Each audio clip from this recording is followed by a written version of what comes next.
Welcome to the Home Business Podcast with Richard Captain Henderson, publisher of Home Business Magazine, and Sherilyn Colleen, managing editor. This how-to show helps you successfully operate your home-based business. Greetings and welcome to the Home Business Podcast. I'm Richard Captain Henderson, your host of Home Business TV. And I'm Sherilyn Colleen, your co-host. Let's secure, foresee, and get underway. A home-based business owner is not going to get Beyonce to endorse their business or product to successfully leverage influencer marketing.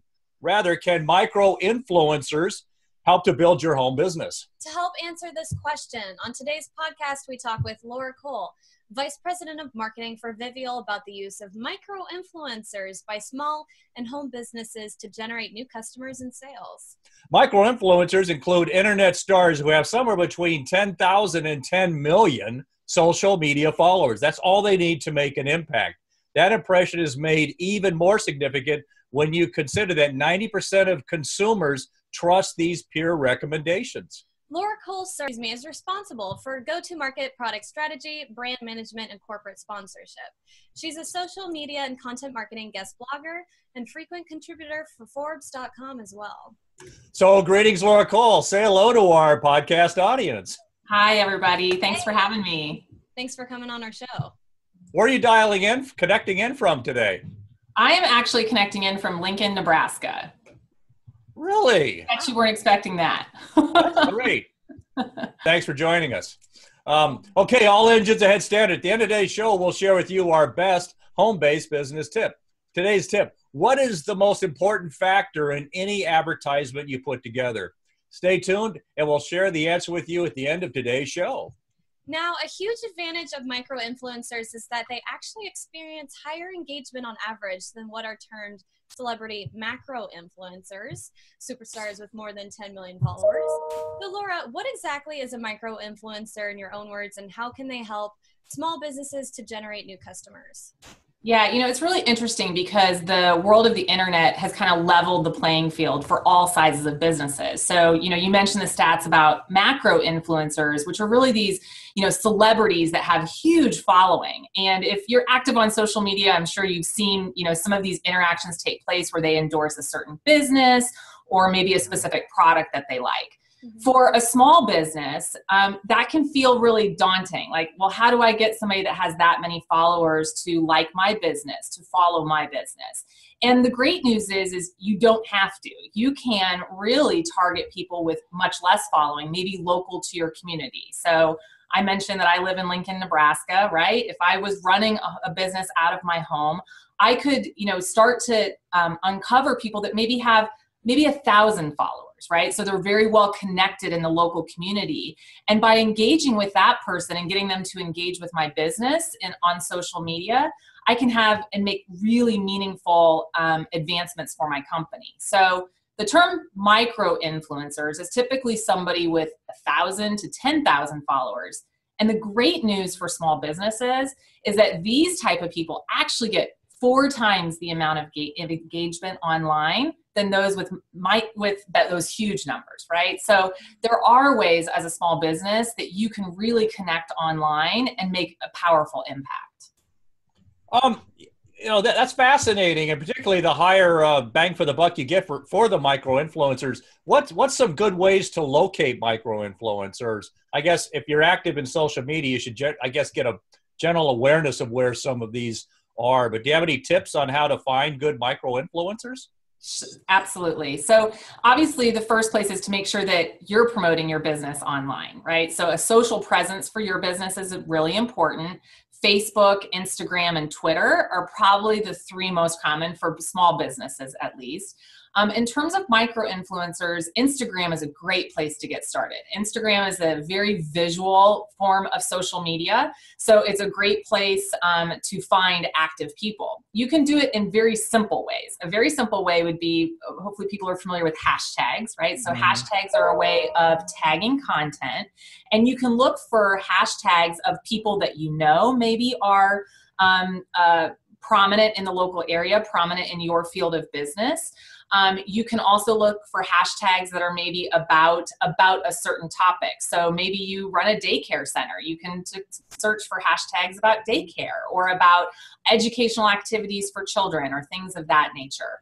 So for some of our listeners that aren't quite as savvy up on Instagram, I think there's websites you can go to that'll give you good hashtags you can search through. Absolutely. Try. Yeah. And BuzzSumo and Clear, and that's Clear spelled with a K, so Klear. Those are a couple sites that you can go to. I'd recommend. They're very easy to navigate, and you can kind of look for areas related to your business that would be meaningful. I just want to kind of get your professional advice on social media. It's crazy the different venues that are out there. So you're saying with Facebook, Twitter, and Instagram, if you just focus on those, you can at least get a good foothold and get started with this kind of influencer marketing. And then time permitting, you could, perhaps look into some of the other forms of social media. Absolutely. There's a ton of options. And, I like to say crawl, walk, then run, right? So as a small business that doesn't really understand how all of this works, it can feel really overwhelming and complex. So it's okay to start small. Facebook and Instagram in terms of users are two fantastic places to start. Pretty simple to use. And there's lots of places out there that can help you get started as well. With micro-influencers, would they ever be interested in trading products or services for their promotion? Yes, that's a very common practice. Micro-influencers, it doesn't need to be expensive. So what you discussed is actually trade. That's very common. It's very common to reach out and potentially offer some of your products or services that you have, or offer them for free so that the person can try it, and then very authentically comment on what they think. Authenticity is really critical in this. So nobody wants to feel like they're being sold something on social. They want to feel like somebody is recommending a business or a product or service because they truly think it. So offering in-kind products to them is a great way to get started. And sometimes, the fee, some do want fees, but they can be very nominal. It can be as low as $50. Average is probably somewhere in the neighborhood of $200. Mm-hmm. Mm-hmm. Well, kind of digging into this a little bit more, micro-influencers, we're learning they thrive in social media, and they're 4 times more likely to comment on a post than the average user. So, maybe we could talk a little bit more about the platforms they reside on. Maybe just talk a little bit about how they reside on these platforms and how they can, raise a red flag to you that this would be a good micro-influencer to get to endorse or somehow form a relationship for your business. Yeah. So again, by definition, we consider a micro-influencer as somebody with at least 1,000 followers. And they've gotten those followers for a reason, right? They provide authentic information. They're knowledgeable about what they're talking about.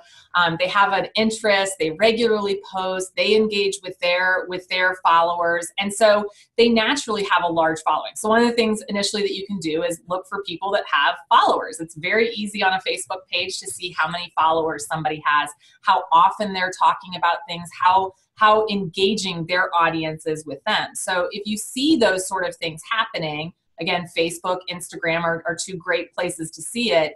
Those are the type of people that you can reach out. And reaching out actually is pretty easy because they want engagement. So you can send them a private message, you can comment, you can reach out directly to them in very easy ways.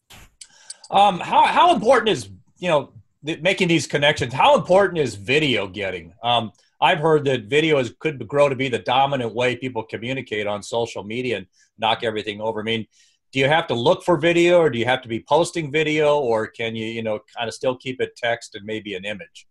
Video is incredibly important. In fact, Vivial's recently produced our 2018 digital marketing trends, and we are saying that 2018 is really going to be the year of video. Now, for those of us that have been in the industry for a while, it feels like that's something we've been saying a lot, because video is incredibly important. And as a local business, it's a fantastic way to showcase your products and services in a very digestible format. So instead of using words or even pictures that are used a lot of time, you can tell a story in a video in as little as 15 seconds.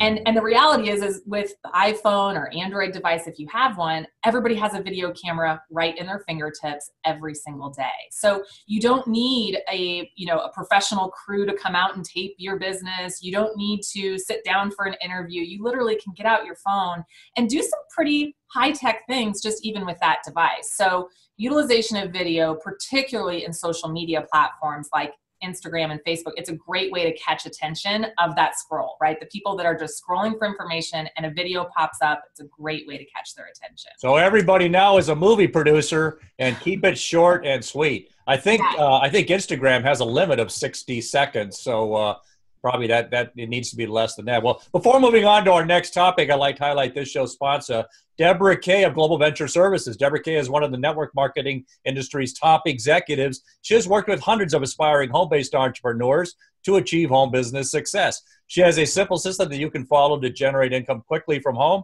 For more information, visit workparttimelivefulltime.com or our podcast website for more information on sponsors. So you already touched a bit on paying micro-influencers to promote your business, but can you elaborate more on the process of going about it, reaching out to them, and how you go about actually paying them? Yeah, absolutely. So what I've found successful is, as I mentioned, utilizing the social platforms themselves to reach out. So these are people that are very used to interacting and engaging on social media through comments, through private messaging. On Facebook is a great way to do it as well. So a great way would be to introduce yourself, maybe show a concept of what your business provides, providing a little bit of detail and saying, express your fan of them, right? I've been a fan of yours, I've been watching, and I think that my business produces something that I'd love for you to look at and let me know what you think. Right? So in kind, or that trade, is a great place to start, because you then get them as a true fan of what your business does, which is that authenticity that I talked about, which is so critical. But certainly don't be shy of saying, do you typically charge a fee for this?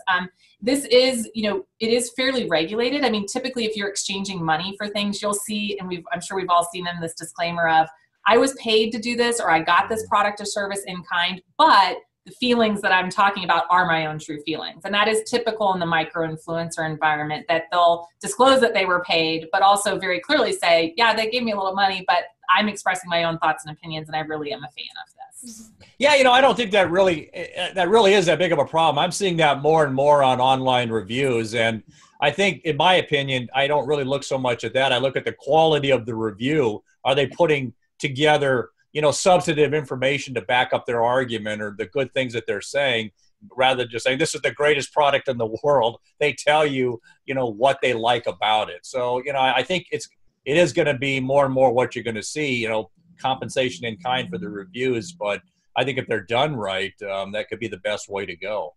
100% agree. It's interesting, you mentioned reviews, and we believe reviews, we know, is really the new word of mouth. 10 years ago, you'd ask your friends or family for advice of where to do business at. And as a local business, if you're not managing your external reputation via your reviews that are on Google, that are on Facebook, that are on Yelp, a variety of review sites, I mean, that is the equivalent of having everybody's friends and family out there, but they've never met them, right? So think about how many times as a consumer, you've made a purchase decision based off of reviews of people that you don't even know, but you find them authentic, that they've brought the product, they brought the service, have seen success or didn't like it, and you treat it as though your mom or dad told you it was a good thing or a bad thing. So it is really interesting. So, I mean, that brings up the dynamic. It used to be pretty slow to build up a relationship or hurt it. Now it can happen almost overnight if people start talking about you in the wrong way. So I think you have to be a little bit more cautious too. That that relationship is is moving along. Well, that kind of ties into the next topic, which is let's shift a little focus to taking action. How does a business owner reach out to make connections with micro influencers? That we've hit that already a little bit, but what is the best way to start a relationship with a micro influencer? And we talked about hey, I've got a good product, you have a good product or service. Maybe there's some way for to be reciprocal. Is there any? Can you give any other good advice on how to start that relationship and nurture it? Yeah. So already mentioned a few ways. One additional way that I can think of is look at other other companies that have interacted with this micro influencer, right? So look at somebody else who's interacting with them and potentially reach out to them and say, what's your process been like? Any tips and tricks? Do you have any suggestions? Maybe it doesn't work if it's a competitor, but likely it could be somebody that's in the same field as you as well. And they might have some really good advice for you. You know, it really is about networking, right? It's a different way of networking because it's online, but it's a way of just starting that conversation about your business. Well, looking at that a little bit, so, you know, you start with one micro influencer and maybe it's a little smaller, the less 1,000 followers. Yeah. Do you advise going at this strategically and saying, okay, you can't get to this micro influencer first, you know, they're a little bit more a rung up the ladder, and that you start off with other micro influencers with the goal of moving up and targeting other micro influencers kind of strategically with that? Does that have any value with nurturing and building relationships with micro influencers over time?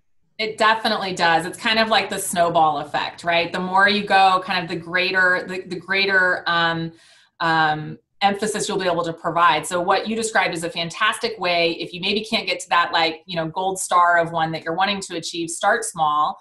Start with a few. You know, I talked a little bit about getting micro influencers that are in your local area, but again, the internet has leveled the playing field. So even if your customer base is in a local area, you can still have a micro influencer that's thousands of miles away because they could be an expert in the field or an expert at what they're talking about. And that's really meaningful to ultimately the consumer who's trying to make a buying decision. So maybe you'll finally get to Beyonce, but you got to start, you got to be realistic at first. Great. Okay, so micro-influencers will no doubt grow to have a major impact on the online landscape. Laura, what are a few other digital marketing trends that you believe will be important for small businesses in 2018? Yeah, great question. So we hit on a couple so far. Video certainly is a huge piece that we believe is going to make a difference in 18. But as I think about video is just really about content, and content is another major important factor in how you rank online. So for many local businesses, kind of the holy grail, so to speak, of what they're trying to get to is, how do I get on that first page of Google? How do I make sure that when somebody's searching in my local market, that they find my business and that I appear? And so content, whether that be content that exists on your website, whether that be blogs that you write, product information articles, a video, pictures that you have, whatever the case may be, making sure that you have relevant content that relates to how consumers search is critical. And it's, in our opinion, a great way to ensure that you move your rankings up on Google and that you're able to be found. Another one that I would suggest, another area of emphasis is mobile. Mobile searches and the way that consumers search. Because again, at the end of the day, as a local business, all you're trying to make sure is that when somebody is searching for the product or service that you provide, that your business shows up. Yeah, I think it's approaching 50% are on mobile and smartphone devices, so you got to be responsive. It's actually over. So mobile has actually surpassed desktop. So more searches are being done on mobile. So you can understand the experience if you're searching on a mobile device and the website comes up and it's difficult to read and it's it looks funky on that device, you quickly go away from it because it's just a bad experience. So ensuring that your business appears fantastic on a mobile device is really critical. Just one other point you brought up, I think it kind of ties into content and then content marketing.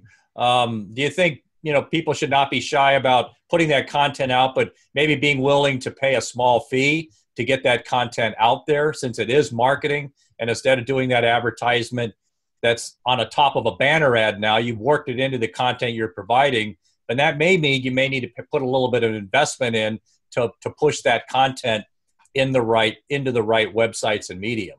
Absolutely. So for us and the customers that we work with over 100,000 small businesses all across the United States. Content is really a key to the service that we provide. So on our platform, we actually take that piece of content and push it out in all variety of places. They could go to the website, to Facebook, to various online mediums, and it's critical. So yes, you should be willing to pay for content about your business. It's one of the more important things you can be doing. Well, Laura Cole, this has been a great discussion on how home business owners can benefit from micro-influencers. Do you have any final points you'd like to share with our audience?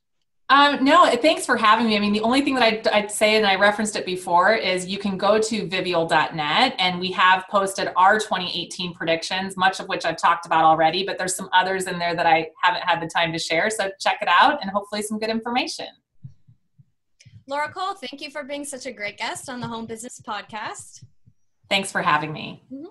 To learn more about Laura Cole, visit vivial.net or our podcast website at homebusinessmag.com for more information. Okay, the answer to today's home business tip. What is the most important factor in any advertisement in your business, whether a display ad or online or a banner ad? The most important thing is keep the text in your ad brief, a main headline and a few bullets. In today's landscape of social media overload, you cannot count on any more than a few seconds spent reading your advertising message. Thanks for joining us on this episode of the Home Business Podcast. Share your feedback with us on Facebook, Twitter, Instagram, and at our website, homebusinessmag.com. Please visit the website for information on advertising. Subscribe free to our newsletter. Please visit our sponsors as well. For more information, visit homebusinessmag.com or the Home Business Expo at homebusinessexpo.com. I'm Richard Captain Henderson saying anchors away. And I'm Sherilyn Colleen. We'll talk with you soon. Until then, make it a great home-based biz day.